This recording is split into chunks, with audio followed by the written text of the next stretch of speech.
Licence please. मैं professor Nazrul Hasan, atomic research centre से। मेरे बच्चे की तबीयत अचानक खराब हो गई है। मेरी बीवी का अभी फोन था, मुझे फौरन घर पहुंचना है। प्रोफेसर साहब, वो फोन मैंने ही तुम्हारी बीवी से करवाया था, जो अब हमारे कब्जे में है। और ये पुलिस हमारी है और ये गाड़ियां भी हमारी हैं। अगर खैरियत चाहते हो तो अपने आप को हमारे हवाले कर दो।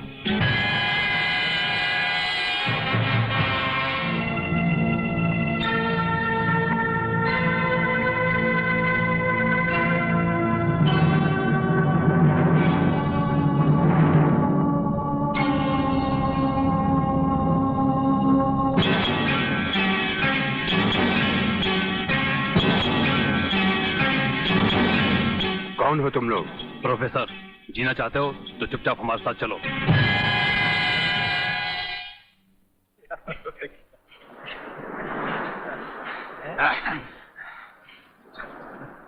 जल्दी आइए आप लोग, करिए जल्दी करिएगा।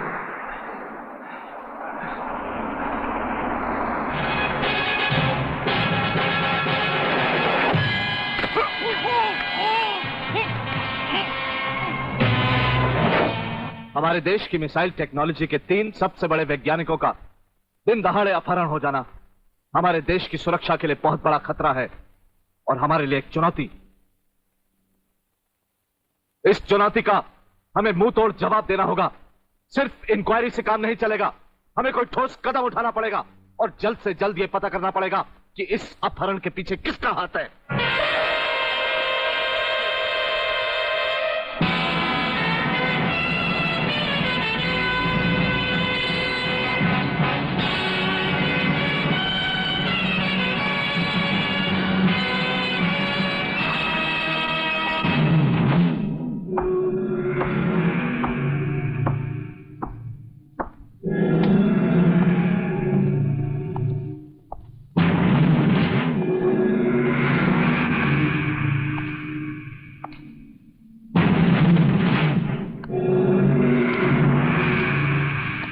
डॉक्टर विजय रेड्डी, प्रोफेसर नजरुल हसन और प्रोफेसर रंगास्वामी, हिंदुस्तान के मशहूर वैज्ञानिक।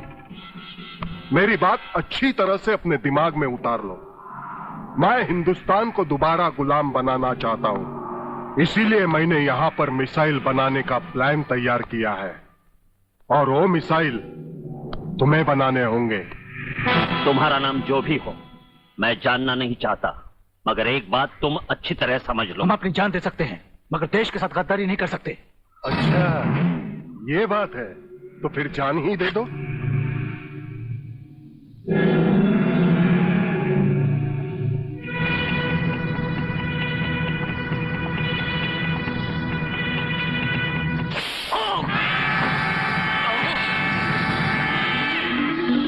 अब आपका क्या ख्याल है प्रोफेसर नजरुल हसन?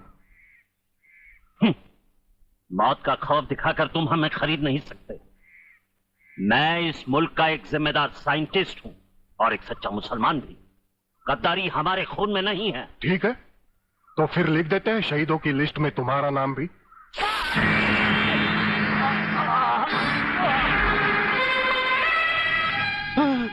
नहीं नहीं, मुझे मत मारो, मुझे मत मारो। मैं तुम जो कुछ भी कहो मैं करूंगा। तुम सिर्फ हमारे लिए मिसाइल्स बनाओगे। मैं मिसाइल्स तो बना सकता हूं, लेकिन उसके फ्यूज टेक्नोलॉजी के बारे में मुझे जानकारी नहीं है। कौन जानता है उसके बारे में? प्रोफेसर खुराना, जो इन दिनों लेटेस्ट मिसाइल फ्यूज टेक्नोलॉजी की जानकारी के लिए फ्रांस गए हुए हैं।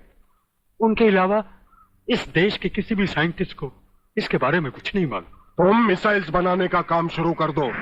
डॉक्टर खुराना की वापसी का इंतजार मैं करूंगा।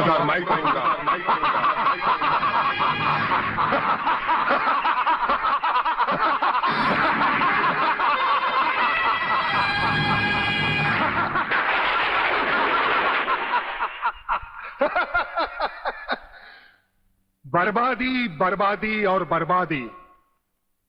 जिस देश में ऊपर से नीचे तक लोग अपने स्वार्थ के लिए जी रहे हो, उस देश का भविष्य बर्बादी के सिवा और क्या हो सकता है? जिन गधों को एक साथ मिलकर रहना भी नहीं आता, उनको आपस में लड़ाकर तोड़ देना ही बेहतर होगा।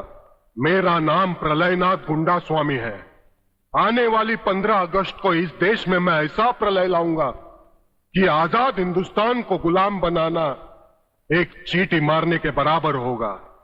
और गुलामी का मतलब है हमारा हुकूमत, और इसीलिए तो हम इस बार पहले से ज्यादा खतरनाक और लेटेस्ट हथियारों की पूरी स्टीमर लेकर आए हैं, जिससे कि आप इस देश में आतंक फैला सके। Thank you mister Tom. और उन हथियारों और खतरनाक बॉम्बों को हमारे सारे राज्य में फैलाने के लिए हमारे ये एजेंट भी मौजूद है जो बहुत खतरनाक है। क्यों डैडी? हाँ बेटे, कर देते हैं 2-3 महीने में पूरे हिंदुस्तान में नए हथियारों का हंगामा। No problem. प्रॉब्लम है सर, सबसे बड़ी प्रॉब्लम सॉल्व करना अभी बाकी है। आपकी तारीफ। पुलिस ऑफिसर सत्यवादी दुबे, मगर यह सिर्फ नाम का ही सत्यवादी है। इसका काम तो बस पूछो ही मत।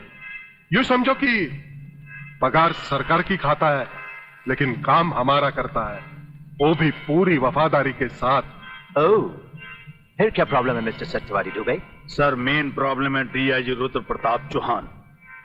उसके होते हुए हमारा कोई भी काम मुमकिन नहीं। नामुमकिन को मुमकिन करने का दूसरा नाम रुद्र प्रताप चौहान है वागले। मेरे जीते जी प्रलयनाथ का कोई भी काम होना इम्पॉसिबल है। तुम खबरीलाल को इत्तला कर दो, उनकी हर चाल पर कड़ी से कड़ी नजर रखे। डीआईजी साहब, दुश्मन के साथ साथ अपनी सेहत पे भी जरा कड़ी नजर रखिए। नाश्ता तैयार है, कल की तरह भूल मत जाना जो बिना नाश्ता किए ही ऑफिस चल दिए थे। अरे मैं भूल गया तो क्या हुआ, तुम तो नहीं भूलती ना। अरे तुमने तो ऑफिस में नाश्ता भेज दिया था। अरे भाई, हमारे साहिबजादे कहाँ हैं? 2-3 दिन से दिखाई नहीं देते। एग्जाम्स आ रहे हैं ना, दिन रात पढ़ाई में लगा रहता है। अरे भाई, पढ़ाई तो हमने भी की, लेकिन ऐसी पढ़ाई कभी नहीं देखी। न खाने का होश न पीने का। उसको आपकी तरह पुलिस ऑफिसर नहीं बनना है, उसे बनना है पायलट। और पायलट बनने के लिए पढ़ाई में ध्यान देना बहुत जरूरी है। अच्छा जी, इसका मतलब ये है कि पुलिस ऑफिसर बनने के लिए पढ़ाई लिखाई की जरूरत ही नहीं है, ऑफिसर यूं ही बन जाते हैं, यही कहना चाह रही है ना? अभी जाकर देखता हूँ आपके साहबजादे पायलट साहब कैसे हवाई जहाज उड़ा रहे हैं।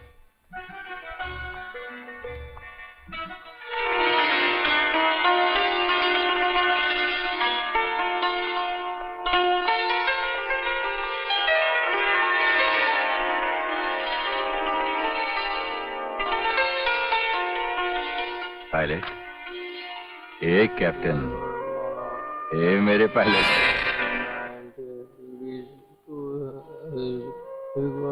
अरे उठ। Good morning daddy. Good morning son. ये भी कोई तरीका है बेटे? ऐसी पढ़ाई तो हमारे साथ पुश्तों ने कभी नहीं की। यही तो हम भी इसे कई बार समझा चुके अंकल, कि आखिर पढ़ाई की भी कोई हद होती है। नहीं यार, मैं भी यही कहना चाहता हूँ। अरे पायलट तो मेरे अंकल मरूम सलीम खान, वल जहांगीर खान, वल अकबर खान भी बने थे, मगर पढ़ाई से ज्यादा उनका ध्यान दूसरी चीजों में रहता था। अब आप ही बताइए अंकल, आप एक डीआईजी हैं, क्या आपने भी पढ़ाई के अलावा? मेरा मतलब, देखो बेटे, पढ़ाई लिखाई बहुत जरूरी है, लेकिन सेहत का भी ख्याल रखना चाहिए ना। उठो, नाश्ता करो, चलो। बाय लोग। समझे मिस्टर किताबी कीड़े? अरे संजू, किताबों की ये बोरिंग दुनिया को छोड़ और हमारे साथ रोमांस की रंगीन दुनिया में चल। पिक्चर की टिकटें लाया हूं यार, और वो भी श्रीदेवी की सेक्सी फिल्म। बाथरूम के 2-2 सीन है यार, मजा आ जाएगा। अबे श्रीदेवी की हो या माधुरी की, सेक्सी या सोशल, मुझे कोई फिल्म देखनी नहीं है। चलना यार, चलना यार। अरे मैं कहता हूँ निकलो यहाँ से, तुम्हारी टिकट भाड़ में, रोज आ जाते सुबह सुबह मेरा। चलो ना, खुद पढ़ते ना मुझे पढ़ने देते। सेक्सी फिल्म देखेंगे, पढ़ाई करियो या सेक्सी फिल्म देखो। हेलो संजू बाबू, मैं संध्या जी का नौकर राम लखन बोल रहा हूँ। संजू बाबू, संध्या जी बेहोश हो गई हैं। क्या? हाँ, और उन्हें अग्रवाल नर्सिंग होम में भर्ती किया गया है। Agarwal nursing home?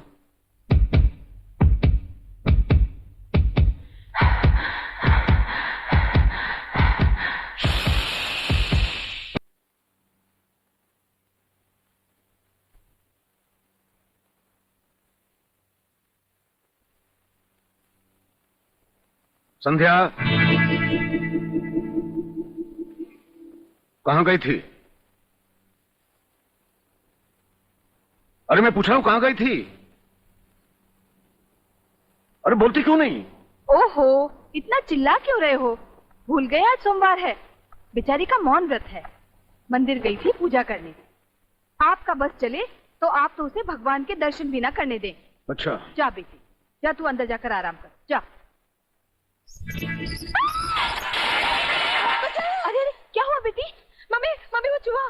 बोली बोली बोली बोली, देखा टूट गया तुम्हारी लाडली बेटी का सोमवार का मौन व्रत। अब मैं अपना मौन व्रत तोड़कर इसके संडे के मौन व्रत की प्रेम कहानी तुम्हें सुनाऊं। प्रेम कहानी? जानती हो इसने अपने बॉयफ्रेंड से मिलने के लिए कितना बड़ा ड्रामा किया? ड्रामा? जी हाँ, ड्रामा।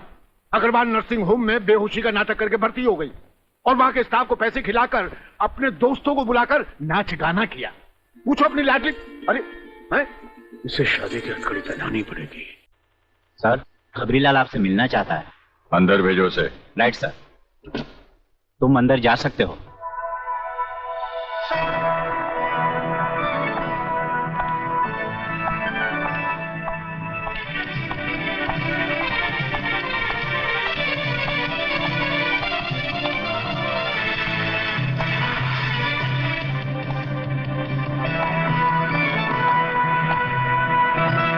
नमस्कार। नमस्कार। क्या खबर लाए हो खबरीलाल? आज के मुख्य समाचार ये हैं कि प्रलयनाथ गुंडा स्वामी का दिल्ली का एजेंट हथियारों की पेमेंट के लिए सोना और डॉलर्स लेकर आज रात शहर पहुंच रहा है। ऐसे?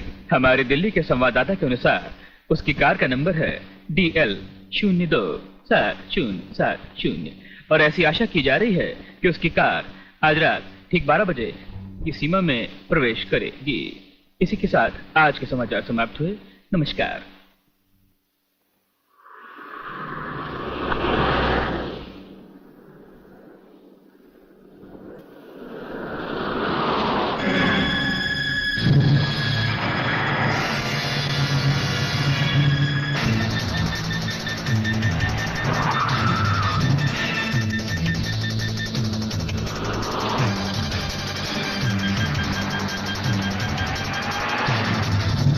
पीछे पुलिस है, जल्दी चला।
वागले सर, अपनी जान की कुछ तो परवाह किया करो।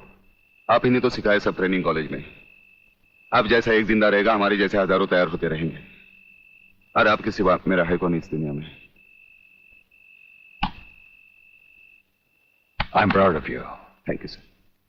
जीवनलाल टंडेल, तुम्हारी सरकार किसके बलबूते पर बनी? आपके, प्रलयनाथ जी, आपके बलबूते पर। तुम होम मिनिस्टर किसके दम पर बने? आपकी मंजूरी के बिना इस राज्य में मिनिस्टर का पोर्टफोलियो कौन संभाल सकता है? ये सब आपकी ही कृपा है प्रलयनाथ जी। अच्छा, फिर वो खाकी वर्दी वाला रुद्र प्रताप चौहान इस खेत की मूली है। उसने हमारा सोने चांदी का धंधा बंद करवा दिया। हमने गुस्से का घोट शराब में मिलाकर पी लिया। उसने हमारे जुए खाने, शराब के अड्डे, जिसमें फरोशी के धंधे सब चौपट कर दिए। मैंने अपने गुस्से को आंखों की लाले में लाके डुबो दिया। यह सब तो मैंने बर्दाश्त कर ही लिया, मगर मेरी जिंदगी के आखिरी मकसद को नाकाम करने की उसकी कोई भी कोशिश अब मैं बर्दाश्त नहीं कर पाऊंगा। मुझे 24 घंटे के अंदर उसकी ट्रांसफर चाहिए। क्षमा कीजिए प्रलयनाथ जी, ये कदाचित नहीं हो सकता।